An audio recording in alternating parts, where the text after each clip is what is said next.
రాష్ట్రంలో ఆర్థిక పరిస్థితి బాగా లేకున్నా రాష్ట్ర ప్రభుత్వం పింఛన్లు పెంచి ఇస్తుందని మంత్రి కందుల దుర్గేష్ చెప్పారు. ఖజానాపై అధికమైన భారం పడుతున్నా ప్రజలకు ఇచ్చిన మాట ప్రకారం పెన్షన్లు ఇస్తున్నట్లు తెలిపారు. తూర్పుగోదావరి జిల్లా నిడదవోలు నియోజకవర్గం పరిధిలోని అన్నవరపాడు, వడ్లూరు, రావిమెట్ల గ్రామాల్లో లబ్ధిదారుల ఇళ్లకు వెళ్లి మంత్రి పింఛన్లు పంపిణీ చేశారు. లబ్ధిదారుల ఆరోగ్య పరిస్థితులను అడిగి తెలుసుకున్నారు. జనవరి 1వ తారీఖు కనుక అందరూ హడావిడిగా ఉంటారు కనుక ఒకరోజు ముందుగానే 31వ తారీఖునే ప్రజలకి పెన్షన్లు అందుబాటులో తీసుకురావాలన్న ఆలోచనతోటి రాష్ట్రం మొత్తం మీద అన్ని ప్రాంతాల్లో కూడా పెన్షన్లు స్వయంగా అధికారులు కానీ రాజకీయ నాయకులు కానీ అందరూ కలిసి వెళ్లి ఆ పెన్షన్లు ఇవ్వడం జరుగుతూ ఉంది.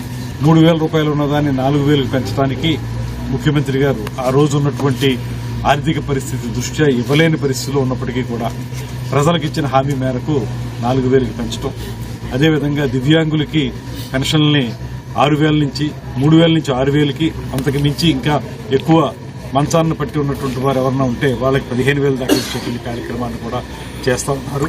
ఇది రాష్ట్ర ఖజానా మీద విపరీతమైన భారం పడుతున్నప్పటికీ కూడా ప్రజలకిచ్చిన మాట నిలబెట్టుకోవడానికి ఈ కార్యక్రమాన్ని చేపడతా ఉన్నారు. అదేవిధంగా ఇప్పుడు ఇంకా చాలా మంది అర్హులైన వారు మాకు పెన్షన్లు కావాలని అడుగుతా ఉన్నారు. అవన్నీ కూడా పరిగణలో తీసుకుని త్వరలోనే దాని మీద కూడా ఒక నిర్ణయం తీసుకోవడానికి ముఖ్యమంత్రి గారు సుముఖంగా ఉన్నారు.